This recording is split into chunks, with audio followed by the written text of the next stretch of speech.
Thank you. I'd like to start my presentation today, next slide, there you go, with this quote.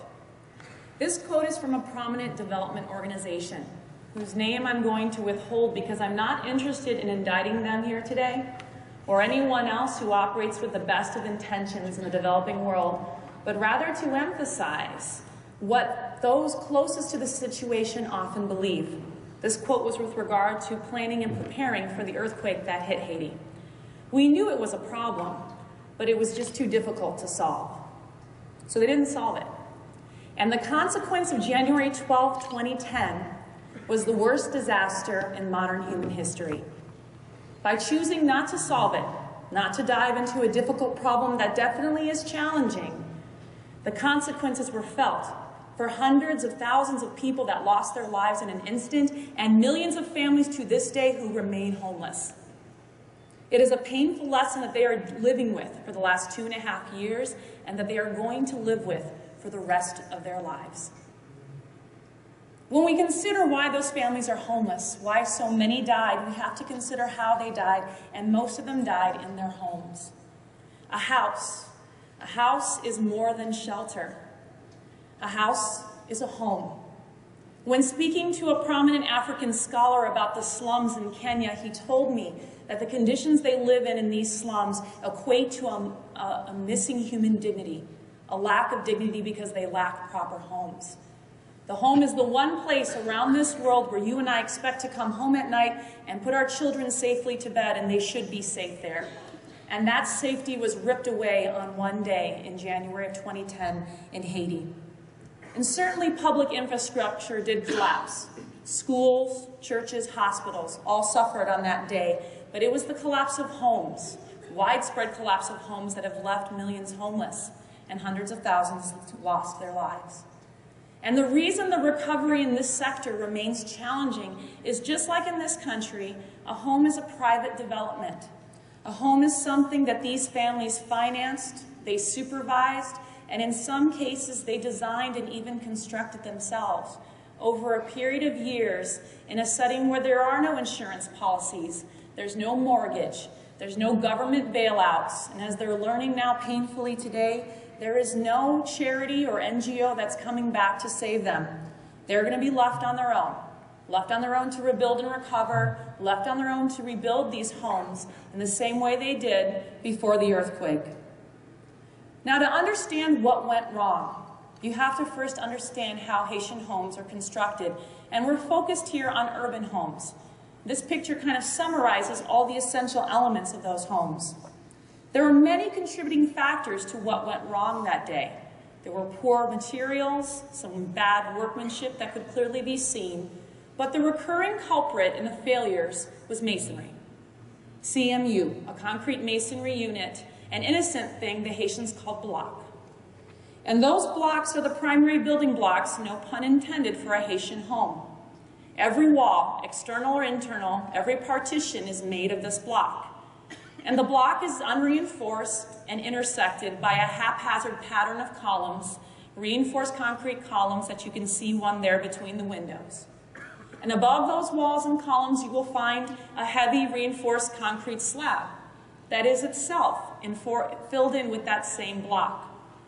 Even in a single-story home, an urban home in Haiti, you'll see this style of construction because those families are hoping someday, after many years of savings, to be able to add on to a second floor. These homes generally have no beams to help tie that system together, so they are relying solely on these unreinforced masonry walls and these thin columns to support those heavy slabs. Now, when you take a look at the construction sequence that evolved organically around the use of block, you'll notice some other things that create challenges. The construction sequence actually begins by putting in the reinforcing steel first and building up the masonry block by block slowly to either side. You may see this and consider this to be confined masonry construction. It is not. It lacks many of the essential elements that would have made it seismically resilient. Instead, this form of construction has an important benefit in a nation that is deforested. You don't need wood for formwork. So as a result, you stack the blocks up, and when you reach the full height of the wall, you grab some planks of wood, put them on either side, and then try to pour concrete down and fill that column in. Now, this construction sequence has important implications because it means that every column in every home is the same dimension, no matter how big that house is. It is always the width of that CMU block that was used to form it. And you will see this throughout areas like Port-au-Prince and other parts of urban Haiti. Now, when you look at what happened with that construction sequence and what kind of systems it enabled, you can see why on that fateful day so many things went terribly wrong. These very stiff masonry walls that were throughout these homes attracted significant seismic forces that they were incapable of providing the strength to resist. So they failed in dramatic shear patterns like these, this X-diagonal pattern appearing in walls all over the area. But the worst part is that once this wall fails, then it moves those forces over immediately to the columns. Now these columns, again, tend to be undersized. They also tend to be under-reinforced. Transverse reinforcement is generally considerably less than it needs to be, and as a result, the concrete is not confined, and the column catastrophically fails. Now, I showed you many images here of houses that were still standing when we got to Haiti. But the sad truth is, these were the lucky ones. These were the houses that stayed up long enough for a family to escape. The truth is, most of our families ended up like this. Under a pile of masonry and mangled steel and a heavy slab over their heads, this was the story that played out over and over in Port-au-Prince and in the areas surrounding it on that day. And this is the way many families lost their lives. There is not one human being in this room who won't look at these images, won't see this level of devastation and destruction and ask one simple question: what is the solution? How could we ever find a way to stop this from happening again? I think we all agree that this is an essential human question. However, I contend that the question we ask next is the one that shall define us and shall define whether our solution is one that is truly lasting. And the question that was asked most commonly in Haiti was, how can we fix that block? And that's a common response. Throughout the world, anytime there's a disaster, our common response is to look at our construction practices, our design principles, and see what vulnerabilities were exploited by that disaster, and we fix them. And we find those remedies, and then we disseminate them in channels appropriate to the community we're working with. So in this example from the Pan American Development Foundation, you'll see literature that was intended to train masons on how to repair damaged homes. And this is entirely the response you would expect in this country or any country after a major disaster. But there's a problem when we take that approach to a place like Haiti. We never consider whether or not the families could ever afford to implement the changes we suggest. The reality is that these families lost more than their homes that day. They lost their livelihoods. They're trying to make stores in front of shanties now. And this was an informal economy before this earthquake. These families lived, many of them individuals, on $1 a day. How can you possibly then expect them to implement a properly detailed masonry home? When the reality is placed before them about how much these homes would cost, it turns out that a confined masonry home, for example, a properly detailed seismic solution, will cost them up to twice as much as their original home. It's just unthinkable. So for these families, the goal of a safe home is completely unattainable. So what becomes of them? They end up like this. These families have decided that they are going to take the temporary solution that they received from an NGO or a charity, and they will make it permanent. They will put an address on it, they will embellish it, they will add an annex and plant some flowers, and they will live here perhaps indefinitely. It is their sad admission that a permanent home for their family is just beyond their foreseeable reach. And then you'll have others who won the beneficiary lottery. They're the lucky ones. They got a proper shelter, like the family in the background, made of plywood. And while this seems like a great solution for them, it's running into problems now. In the heat and humidity and the conditions in Haiti, that wood is rotting. It's attracting mosquitoes, and those shelters are becoming stifling hot to the point where families would rather be on the streets. And then you have families like the one in the foreground. They had a different choice. They received a metal gauge, a light steel gauge frame that was wrapped in a tarp. This particular structure they were living in, and they would have a different problem on their hands. Thieves would slice through the tarp and while they were sleeping, rob their families. So they took a solution into their own hands. They cut away the tarp themselves and filled the frame back up with the infill masonry that killed them during the earthquake. They decided to trade one vulnerability to crime for another vulnerability to a future quake. When you consider how families are living in these shelters, it truly is staggering. These homeowners are now called IDPs, internally displaced persons, and the density of IDPs in shelters like these is truly staggering. These shelters at best are 16 square meters, and the majority hold 5 or more people for 2.5 years. When you break down the 5 or more, we have found families of 7, 8, 9, and even 12 packed into a shelter like this, one room, for 2.5 years. So what do families do? They say, we're getting out of this. We'll go back to structures that have a red X marked in front of them that are condemned, who had walls that collapsed and are ready to fall again, and we'll just re-inhabit it because it's better than how we were living. It's a way out of overcrowding and hot shelters where we're robbed at night, and we will try to find ways ourselves to repair the walls and move back in. And that's what these families have chosen to do. They're still vulnerable, but they're desperate, and there isn't another solution on the market for them. And then there are the lucky few, but they're really not lucky at all. The families who have resources to rebuild their homes immediately after the quake, who own land and are ready to do so. Here's a great example of where we run into problems with these kinds of families. March 2010, about 6 weeks after the earthquake, we found this site completely collapsed. It was a multi-story home, a very large home indeed.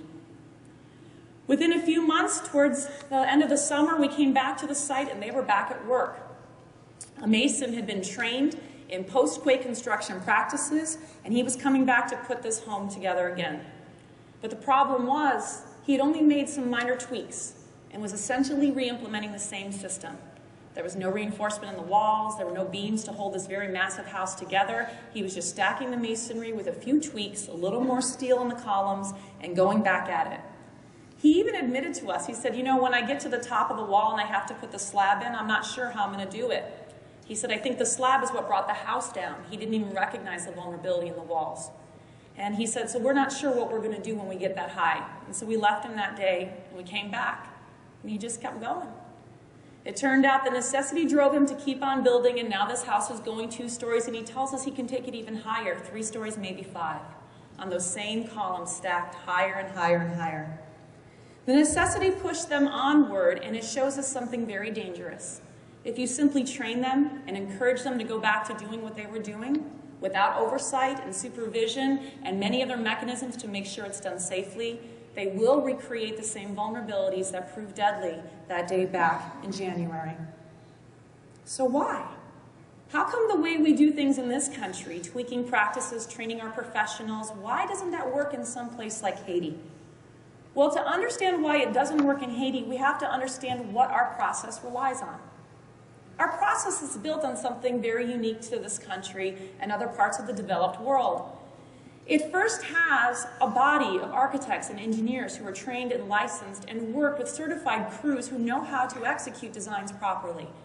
We have the infrastructure in place to make sure that we have inspection and permitting and all kinds of regulations, including codes and standards, that all provide protection and ensure things are done right. So when a disaster hits us, we do immediately look at that hazard and figure out what went wrong. We find the vulnerabilities in the way we were doing things, and then we fix them. We adjust our codes and standards, and then we disseminate that out into our community through the tremendous capacity that we already have at our disposal. And that allows us to continue building custom designs and custom construction, which is a very beautiful thing. But we often forget that the reason we can do this is because we have a strong government and we have laws and regulations that enforce code. We have an educational pipeline that trains professionals and continues their education throughout their career. We have an engineering workforce that is capable of creating code-compliant designs that are custom to a client's needs. And we have a custom construction process that is backed by a strong economy that can employ crews who are trained and certified to get the job done right.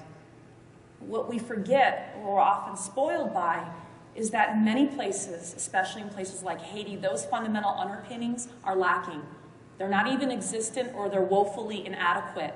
Therefore, it's no surprise that when we try to take our existing approach of simply tweaking practices out into a setting like that, it fails miserably because the mechanisms are not in place to make sure that it is done right. So then we come back to this question again. So what is the solution? How do we stop this kind of loss of life? And that's why I say the question to ask is not how do we fix that block. The question is, why did they need to rely on block in the first place? And if we want to ask that question's a challenging one. It's going to be a long and painful process to understand the history of a place and why they do what they do. And I want to share that with you today. To understand how we're going to learn about this together, you have to understand the place that we're going to study, and that place is Léogâne, Haiti. I want to tell you about that place today. It is a town of 140,000 people just to the west of Port-au-Prince. What you may not know is it was the effective epicenter of that earthquake. What you also may not know about this town is that 90% of its buildings were severely destroyed or damaged or collapsed that day. 90% of everything gone. So we want to take you to this town, and we want to let you hear their story about a town that was tired of waiting and is starting to recover. And to go through the process with this town that we've embarked upon, it's a very important process of learning how to empower a community to get out of that situation they're in and into something better. And that process begins with the most difficult first step. It's the painful one. It's listening. So we went into this town, as any engineer would, trying to understand resiliency. Why did these houses fall down? How can we stop this? We wanted to listen to what story could be told there. Because we wanted to make sure that any design we came up with could provide life safety against the natural disasters that we knew were prevalent in the area, but also the other environmental factors that they were up against. So we went to listen to what the hazards and vulnerabilities of this town truly were. And as I said earlier in the talk, we can recap what's wrong with what they were doing. Transverse reinforcement that was, again, insufficient to adequately confine the concrete in those columns. Columns, again, that were undersized due to the construction sequence that was employed. Poor quality materials and workmanship. A heavy reliance on unreinforced masonry for the walls. Structural systems that didn't adequately tie the building together due to a lack of beams. And something also very important, these homes were very heavy. So seismically, they attracted a lot of force. And this was part of what caused their catastrophic collapses. Then you have to consider the hazards you have up against you, and this is where you start to get scared. Now you're in a setting where you have both hurricanes and earthquakes coming at you. Hurricanes that will come every year and dump considerable rain, strong winds, and flooding. And earthquakes that we know historically from the patterns we see in Haiti that will come in pairs, if not trios, within the next few decades. How do we get these families ready for that? Well, now that we see what we're up against, we've got to ask ourselves the question, what do we have to work with? Let's listen to what the community has to give us to work with as professionals. And the problem is, to make our solutions feasible there, we've got to have them operate within what can be practically implemented using their local skill sets and the materials they have and the construction technologies at their disposal. And that means we have to understand their capacity constraints. Well, this is where you get really sobered up. Here's what you've got to work with. The construction materials at your disposal, you'll see them throughout the towns. They're stacked outside of the walls of where a house once stood. You'll see a pile of stone. They can dump some aggregates for you. You'll get some nice coarse aggregates that are often completely smooth. You'll get fine aggregates that are full of organics. You'll get some dirty well water. You will get some very precious reinforcing steel and cement, but that's going to come from the Dominican Republic, so it's very expensive. Use it sparingly. And you're going to get those wonderful blocks. That's the only locally produced construction material, and this is all you've got to fight earthquakes and hurricanes. So good luck. When you go to see how that block is made, it is hand-pressed. There's a guy on the corner taking some sand and cement and water out of that well in the background. He's going to mix it with a shovel on the ground, pop it into that little press a block, and throw it in the sun to cure. And that's the kind of block you're going to get, and you can crumble it with your hands. And if you want to see how your concrete's going to be mixed for your columns and beams and your foundation, well, there you go. It's being mixed on the ground in the exact same way, eyeballing those proportions. Hope you get some good strength out of that, because that's what you're working with. Now, unfortunately, that construction sequence also highlights the skills you have at your disposal. It shows you that crews are comfortable and familiar with making a shallow foundation, usually out of stone. Perhaps they'll cast a slab. They can drop some field-tied rebar in. It will be, again, in poor condition and with bad quality control. They're going to stack blocks painfully, one by one, again, often without good quality control on that masonry work. And when they get high enough to the top of the wall, they'll again throw a couple planks and try to pour that concrete down there with no vibrator anyway to make sure it fills the column in. So these are the skill sets you have at your disposal. This is what they know how to do. Now, when you take that a step further and you go out and try to figure out, well, how do you even find a good crew in town? You start having conversations, you'll find out that crews are very fluid. They're often hired a day at a time. That's the only way you can make sure they do a proper job. You can fire them at the end of the day. They're paid about $10 US a day for their labor, and often most of them don't have formal training. They have a head mason or a foreman who is trained, and he will help to usher the crew around. Most families cannot even afford the $10 US a day to pay a mason for the very labor-intensive process of building their home, so they'll do the construction themselves. And that's what you often see. There are skilled builders in town, engineers and architects with a good background, and they teach us a lot about what works in Haiti. But the problem is, this kind of skilled person, his fees are well beyond the reach of most families, so he mostly does commercial projects. So that means the families are pretty much putting up their houses themselves, and that's a reality we have to deal with. So if we want to know why his services are outside the reach of most families, why they can't even afford the $10 US a day worker to come build their homes, then we've got to go and look at the next dimension of listening, figuring out what's sustainable. What can be indefinitely supported using the local resources of this community and all the things they have there naturally so that it can meet their needs and adapt to their needs without foreign intervention. And that means we've got to understand the market they operate in. So we went out to talk to these families. People who used to be called homeowners, now they're called IDPs, internally displaced persons, and they have no voice. We wanted to give them a voice, so we asked them questions about their demographics, about their understanding of future earthquake risk, about whether they understood why their houses fell down, and they all admit they're petrified of those blocks, but they have nothing else to rebuild with, so what should they do? And then you ask them the worst question you could ever pose. Well, how much money can you save a month for a home? And that's the part that gets sobering. The distribution there shows what our families are telling us they can save each month. And as you can see, more than half of them report that they can save no more than 200 Haitian dollars a month. That's 25 US dollars. You guys are on the budget on building them a proper home at that rate. What the reality is when you then go out to the vendors and you study the supply chains in town to see how we get good steel, get cement, get proper block, and you see what those prices are in a post, then you get immediately sobered, because those prices, mixed again with the cost of proper labor and design, mean that these families will never get a safe masonry home in their lives. They could save every day for the rest of their lives, and they can never be able to build those homes safely again. This is a setting where there are no mortgages, there is no insurance, there is no government bailout, there is no line of credit.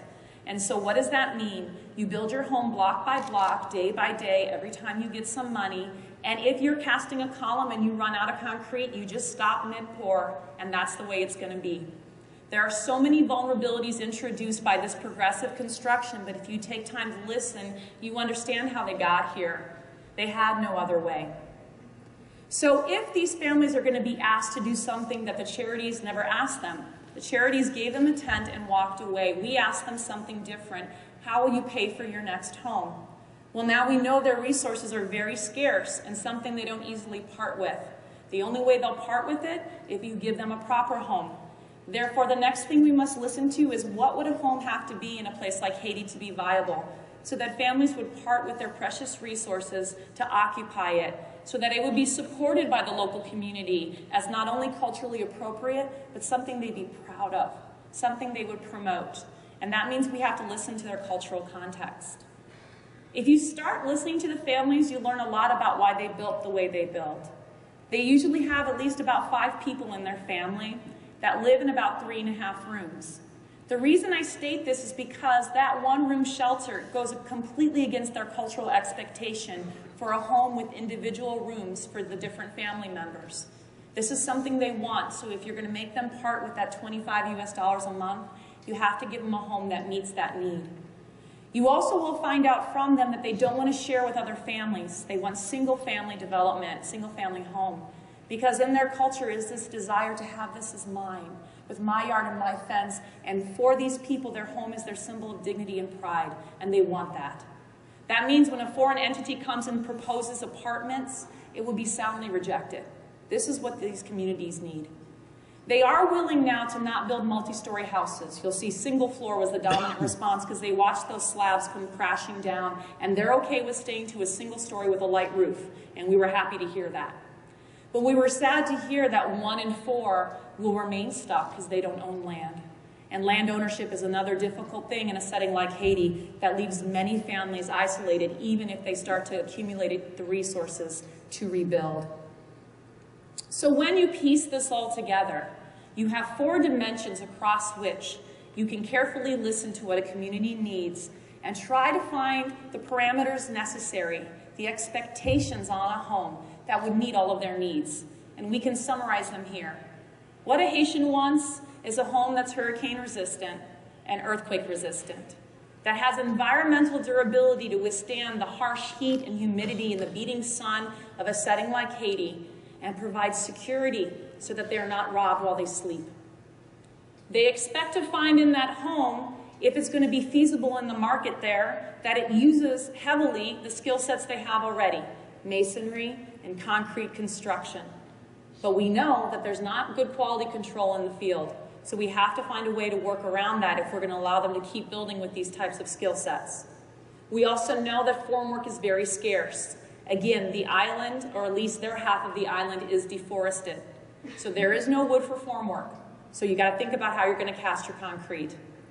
And there's an abundance of manual labor, so if we can find a way to use that labor and train them properly, it's a valuable resource to get these houses built. We just have to tap it in the right way. Now, with respect to sustainability, again, our intention here is not to give homes away. We want to create homes that these families can build themselves in the free market by acquiring them in the same way they did their original masonry homes. But we know, again, to make it cost effective, we have a minimal reliance on wood, any kind of metal, or other manufactured product. We pretty much must stick to what they have there in country. And it better compete with its final price tag on the market with CMU, because if we can't beat the price of even an unreinforced masonry home, they are not going to come and adopt our solution. And remember, again, they're highly resource constrained. Their cash flow is very irregular. So however you're going to retail these homes or sell them, because again, they don't have mortgages, has to operate within those cash flow constraints. And then when we look at what it will take to make this viable so that these families will part with that money to occupy these homes, it has to be a single-family home with at least 3 rooms and also a covered porch, and has to be able to accommodate a family of at least 4 to 5, in some cases many more. The other thing that's important to them is appearance. Again, you may not expect that, but if they're going to part with those savings, they want a proper home that again gives them dignity, which is an important thing to remember. So the appearance of those masonry homes, they liked that because it felt like a proper and dignified urban home. And of course, given the heat and conditions there, any way we design these homes must have good ventilation and a cool interior. So think about these parameters as we move forward now to consider where we're going to go next. So after we kind of thought about things, we said, you know, all 4 of these dimensions are equally important if any solution is going to work in Haiti. We can't just focus on the engineering. It's so much beyond the engineering and coming up with a design that will work. It considers all facets and all disciplines coming together. And what we found is that if we were going to find a true solution to what happened that day in Haiti, then the only way we would truly empower people is if we came up with a solution that met those requirements in all 4 dimensions. And we call this our empowerment model. And we set out to figure out if we could find a way to evaluate how well a solution would comply with this. would meet these 4 pillars that support what we feel is the only way these families will ever have a solution that is truly lasting. So, what do engineers do? Well, engineers want to quantify. We want a rubric. We want a way to measure how well a proposed housing design would meet these requirements. So we went down to Haiti and had a community planning workshop. It was held in March of 2011 in the town of Léogâne, and it was coordinated by Notre Dame's Haiti program. It brought together NGOs and people from outside of the country, as well as local citizens, local officials, as well as UN Habitat and other agencies operating in the region. And in that process, we took a lot of feedback from the community, and we listened to what they wanted in areas like education, health, and in things like economic development, and in one other area, housing, which was the group that we led. As part of the housing group, one of our jobs, we felt, was to develop a way, again, to evaluate potential solutions so we can make a recommendation on how they should rebuild. So we did so. We sat there in brainstorming sessions like these where we went through every attribute of a home and how they fit to those 4 dimensions I've been talking about. And then we considered every possible material that you could build a home from, and every possible structural system you could employ. And then we didn't preclude anything. We didn't want to judge a system and say, oh, this can never work in Haiti. We put everything on the table. And we said, let's make a quantitative way to evaluate each of these solutions and let the best man win. So that's what we did. And we sat down with the community and we had them score what was most important to them, which attributes of a home were most essential. And through that scoring process, we got weights that we were able to use in our rubric and create a way to evaluate potential solutions. And this all sounded really great. We were quite excited by this. And then we ran all the possible housing models we could think of through this metric, and then we got our answer. And the worst part about listening is sometimes you don't like the answer you hear. The top solutions that hit all 4 criteria that we had established, being able to be made resilient, sustainable, viable, and feasible in a setting like Haiti, the top 3 all used CMU, used block again. And it was frustrating, but it made sense. There was no other material on the market, so while we could come up with other types of housing solutions, when you ran it through the sustainability check, it failed because you could never afford to build it if it was imported. So we had to walk in the room and tell those families that because there are no other free market solutions, because of the fact that the only native construction material you have is stone, because of the fact the only thing you locally produce is block, and because of the fact that you have high winds and flooding, which the block resists very well, we have to tell you to reuse what killed so many people that day. And that's a disappointing moment to stand in front of them and tell them that the top solutions available to them are the ones that prove deadly. So it was that moment that we could have packed up our bags and left Haiti and said, this is way beyond our control. It's constraints beyond what an engineer can fix, and we're done. Or you can do what crazy university professors do. You just come up with something new. So we decided to innovate. And that's kind of how our story was born. And we decided to go back and try something new. We decided that let's listen a little bit longer. Let's listen to the past. Because the past can tell you a lot of things, and it might even tell you your future. So that's what we did. This photo is taken in Léogâne. In the foreground, you see the mangled mess of what used to be an unreinforced masonry home. We know this story. But listen to the story that's being told in the background. That is the story of the gingerbread house. This is the historical construction style that you would see in Haiti from the colonial days. This is a termite-infested building that has seen so many hurricanes and floods and even an earthquake, and look what she's doing. She's standing. She reminds us that there was a way that you could once build on this island where you didn't fall down in an earthquake or a hurricane or even under the harsh environmental conditions, but those were the good old days when we had wood. But what she does teach us, even in her dilapidated form, here's another one, is that if you have a different structural system that's lightweight, you have a chance to survive. If you have a structural system that employs framing and cladding of thin panels or planks in this case, you have a chance to survive. But unfortunately, there just isn't a way to build these anymore because all the wood is gone. Even when you look at the humble implementation of these beautiful colonial structures for the common man, what we call the bottom of the pyramid economically, they still did well in the earthquake. And that's because they employed the same principles, lightweight wall systems that are supported by a frame that resists the lateral loads, and they found ways to survive. And so, couldn't you just make a modern gingerbread? At least that's what we were hoping. So we went to it. We said, first thing on our checklist, let's make it resilient. How can we make a modern gingerbread? And we just can't use the wood. So let's think about what we asked our families to do. If I went back and told them to fix the masonry, I was asking them to put steel in every single wall of what we now know to be highly partitioned homes of at least 3 or 4 rooms. That's so much steel they could never afford it. So let's say to them instead, take the precious money you have, the little steel you can't afford, and put it in a frame.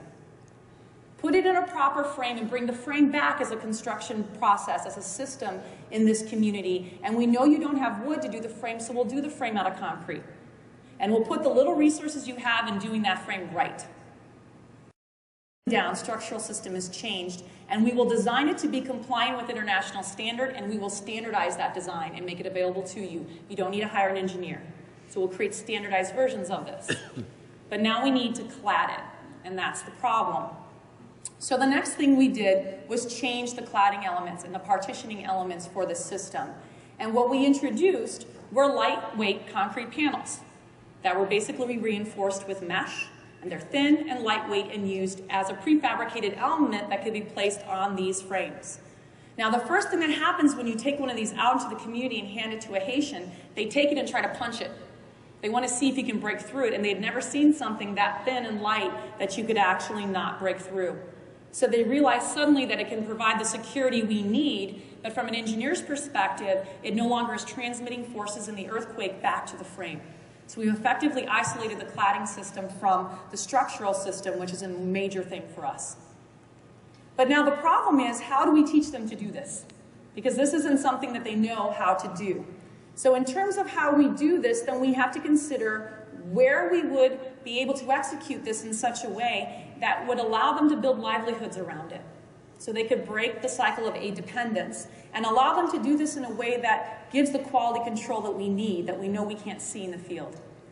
So to do so, we introduced a system called the depot to make this feasible. Let me talk you through what happens there. The depot is the hub of all activity in the town. It's locally owned and operated, and at this location, these are where all the things happen. First thing that we bring into the process is prefabrication. We know that the cages are messed up when they're tied in the field, so they're prefabricated at the depot. By tying the cages off there, we get repeatability on a template that ensures that all that transverse spacing meets seismic detailing requirements. We prefabricate the panels as well, again making sure that there is a high degree of quality control by repeatedly casting them in a controlled environment. We use something called paraskilling to train each individual in a specified task that they become very proficient at. What this means, again, high quality control, but more importantly, cost effectiveness. Now they can tie off those cages quickly or make those panels quickly in a high quality manner that again becomes highly efficient. Now you come to how they're going to build. And I'll be honest with you, the issues of wood on this island are not going to go away anytime soon. So we decided to move to a concept that is already familiar in Haiti. The idea of working together in a cooperative form, the spirit of combite. And so what we decided to do was introduce communal resources for building, such as reusable formwork. Now that we had a standardized design, we can have that formwork size to deliver beams and columns that meet those dimensions, and again, can't be fudged in the field. And we introduced communal equipment like mixers that they can check out, with graduated pails that help them measure the proper proportions to get better quality on the mixes that they cast. Now, with these communal resources, we're doing a very sneaky game. We're finding ways to create surrogates for what was missing from that chain that we were relying on as kind of developed country thinkers. So what we're doing is creating a surrogate process. In our process, we still have a hazard and we still have vulnerabilities we're trying to fix. But because we don't have a strong government in Haiti, we're going to use prefabrication to make sure that all elements meet specifications for detailing, for example, on steel, since we don't have a building code that's enforced. And since we don't have the capacity in country for customized construction, we don't have crews skilled that way, we are para-skilling and training them in specific tasks related to either preparing the individual elements of the home or actually erecting them. And instead of allowing custom designs like we have in this country, we have standardized the design in a modular form so that we can have assurances that it meets all code specifications. And of course, we can't do custom construction in this environment, but our communal kits allow us to be assured that design that we have standardized is executed properly. So these surrogates don't provide the flexibility that we have in the US. That's true. But they provide one thing that these families need more than ever, and that's safety at an affordable price. And I think that's a trade-off worth making. Now, of course, we've got to make sure the families can buy these homes and that this is even going to work for them. So here's the next way this game plays out. To make this sustainable, there has to be a way to retail this home out in the market for them. So how do you do this? Remember, they built their homes block by block, piece by piece, over the period of years. So we have to have our houses fit that same template. So we made our houses modular in even the way that they roll out. So here's the process. A family gets a shopping list for all the essential elements of the design they've selected. That shopping list in its first stage details how many prefabricated cages they'll need, how many bags of cement, how many truckloads of aggregate, etc. they'll need to assemble. They save up the money for that. When they hit stage 1, they can have their frame erected. Those custom kits come out and the crews go erect the frame. Now what's the difference here? They can live there. We can tarp that off and they can live in that while they're saving money for the next stage. In masonry, they've got to wait till the whole floor is constructed, years, before they have a place to live. Now they can live here right away. And it's not perfect, but it's up to 4 or 5 times larger than what they're living in now, with individual rooms they can tarp off for the family members. Now they save their money in the second stage and they buy their panels, panel by panel. As they attach the panels out by stage 2, now they're safe at night. And by stage 3, they can divide up the insides of the home with more panels, and then they have the house completed out. So not only does it kind of follow that progressive construction model that they're familiar with, but it does it better. They can get their house faster and have a place to live while they're building, as opposed to being trapped in those tents, which for some families, they may be there for 10 years before they have the resources to finish out their house. This will be a much better way for them to live as they do so. To kind of show you how the process begins, the families again begin with something they're familiar with. They're used to seeing foundations with rebar cages coming out, so this is a very similar thing to what they're used to. When we roll out the formwork and bring in the beam cages, we cast their frames. And by the time they cast their frames, again, the family can occupy the space with a tarped and temporary roof solution. Now, when it comes to putting on the panels go up in a tilt-up fashion. They have fasteners that are embedded in the frame to allow attachment and a groove detail at the base to hold the panel. The panel actually never hangs on the frame, it bears on the ground. And once they've paneled out their house, they add their window details. We go back to the colonial style window, which is a full height window and door, framed in wood and attached by the same detailing procedure, and then the roof goes on top. Again, we're not going to 2 stories anymore, keeping that roof lightweight. Again, this would be phase 2, and at this point they can occupy the house and again have a safe location where walls can no longer be cut through. And as they move in the inside, they can add their panels and finish out the inside however they need to, configuring it to their family's needs. And once they're done, they have a home that's a proper home that can be expanded, and this modular footprint can be changed to include a covered porch, which many of them want, a bathroom, which they desire in the future, though there is no running water and sewage in this town, so it'll be some time before they'll have that, or at least a covered kitchen. What these families are really excited about is that they can do this for cheaper than block.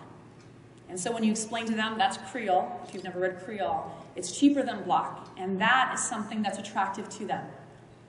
But that's not a good enough value proposition.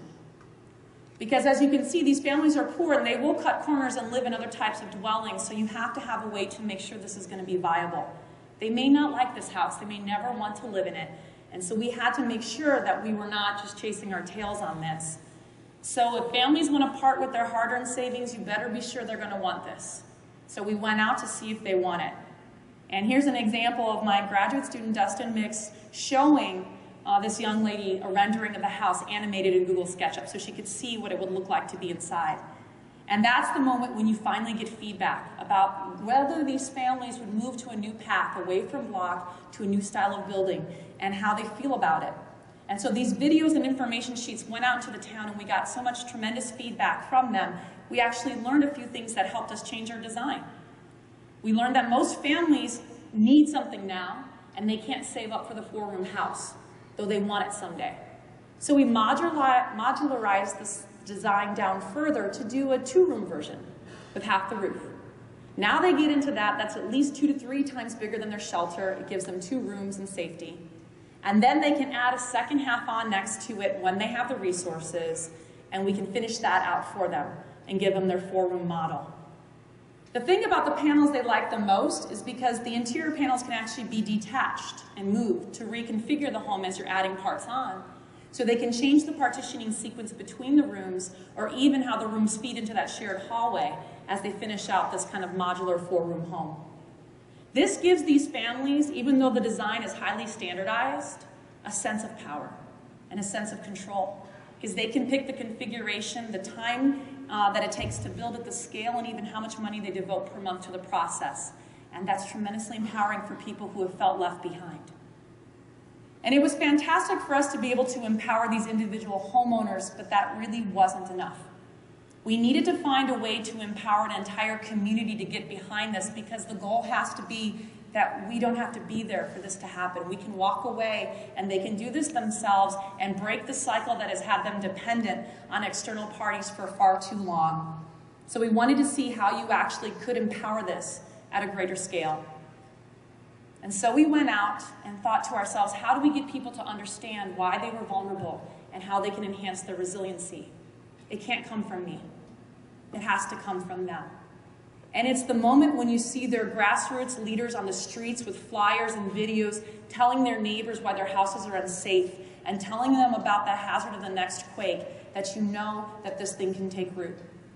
Because when it comes from them, now they're mobilizing the people around them and they become the voice, not me, to make this change truly possible.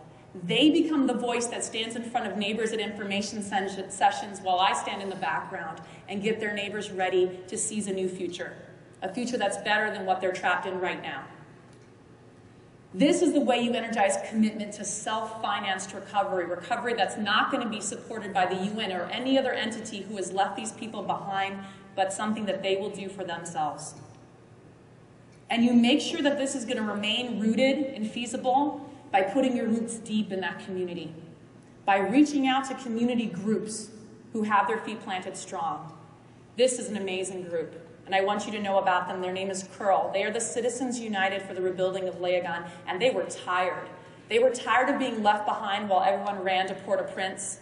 They were tired of foreign entities coming to their town and telling them what their town should look like and what kind of reconstruction they would get. So they banded together. And they said, we are going to be the voice for the people of this town, and you're going to listen to us. This is an example of community-led redevelopment, a community that organized itself because its leadership was weak in its government to find a way to better their life. So by partnering with groups like Curl, we ensure that we have deep roots in the community to help to propagate this story forward and move this solution out. Now, the other thing that's important to do in this process is make sure that it's feasible and to empower that and make sure it now sustains. And how you get it to sustain is the toughest part. What would you do if you lost your home and you had no insurance, and there is no bank to give you a mortgage, and you have no savings, and you live on $1 a day? What would you do?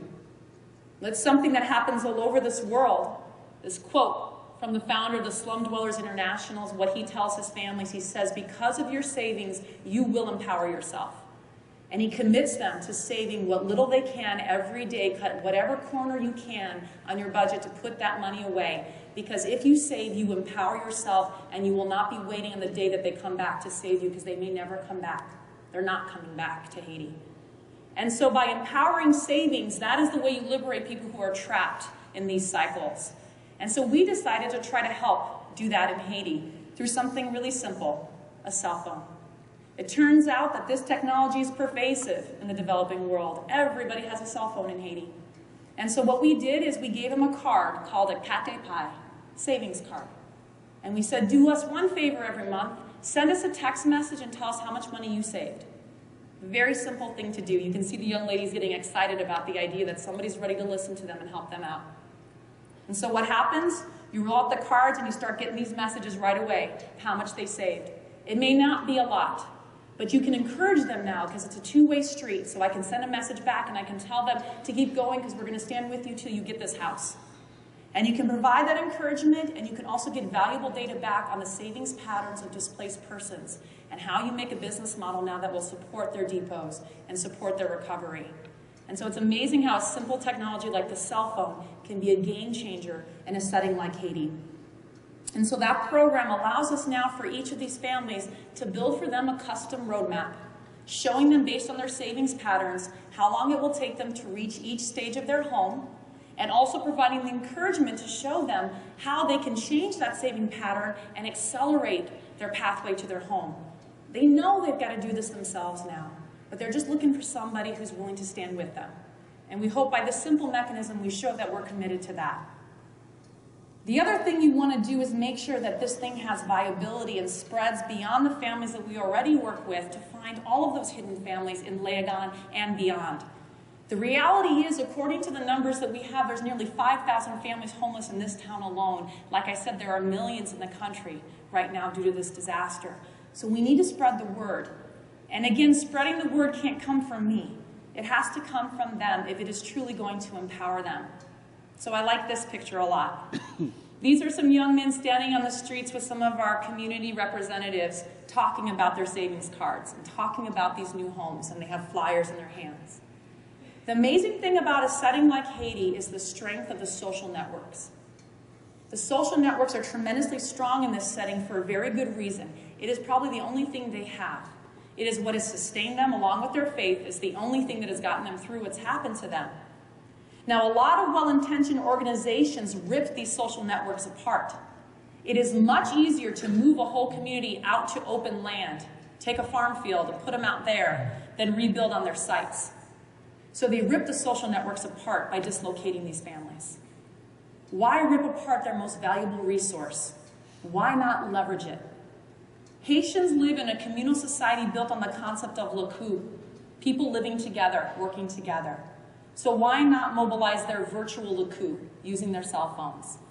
This is an example of how that works. These couple guys are standing here talking. They get excited about what they hear. They've got a way out of this condition, a new way out. Fire a couple text messages to their buddies, boom, the crowd comes. It's the social network at work on the streets of this town spreading the word. And I tell you, we were just down there and you won't believe how fast the word spreads, that there's someone coming down here not offering a handout, but a way out. Somebody who's not going to come and give you a tent, but give you a way to build back your life and jobs around it so you won't be waiting for charities ever again. And that's a powerful thing. It's a powerful thing to empower that network and use it to spread the word of a new way out of this condition. So these are the 4 pillars. Today I've talked about how you can listen and you can innovate and you can empower using these 4 pillars as the way you do it. Because in a setting like Haiti, it is so much more than technology and engineering and construction that's responsible for where they are, but also the pathway to where they can be. It requires us knowing a little bit about each of these areas and really stepping outside of our comfort zone as professionals. But I think it's the way that we can create a model for empowerment. And the reason I say this is because they need this. They need this now more than ever. And it's not just them. We've reached a point in our world where there are more people living in urban zones and cities than at any point in human history. But did you know where those megacities are? They're in the developing world, the vast majority of them.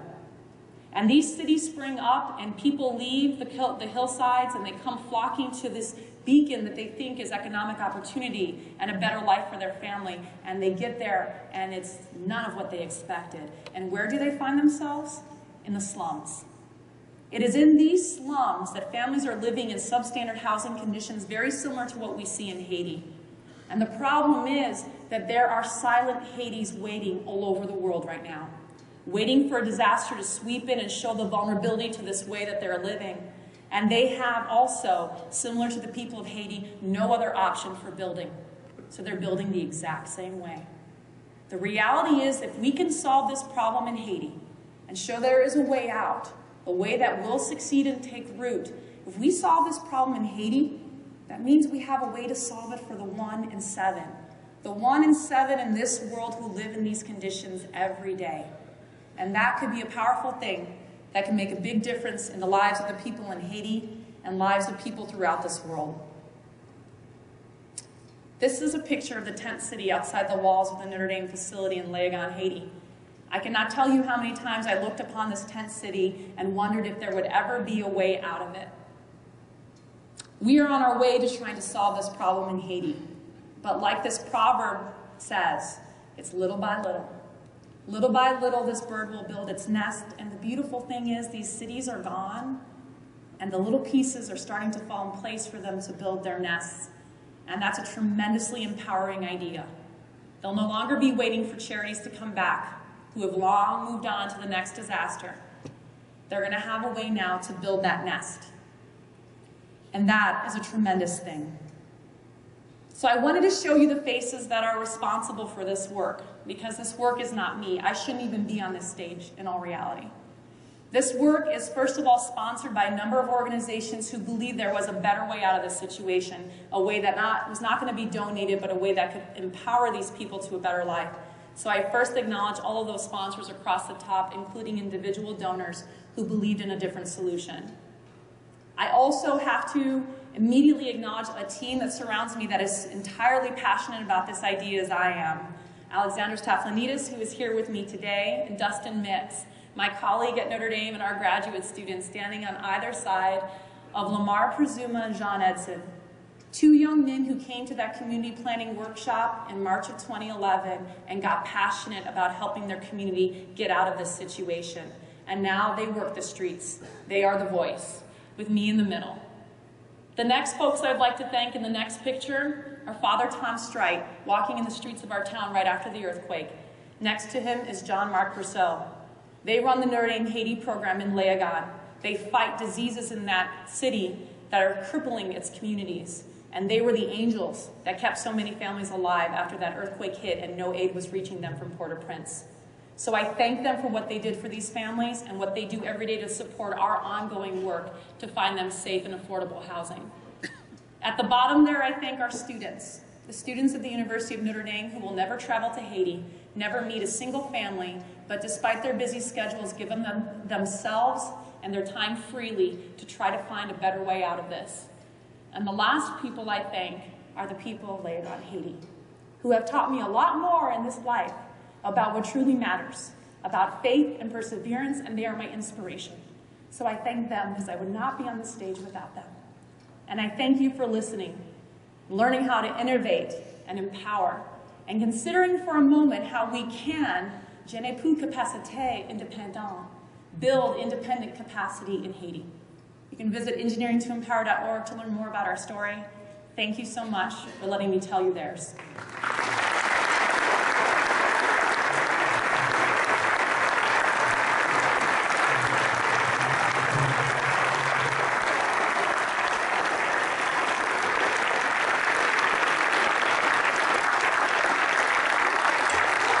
Thank you, Tracy.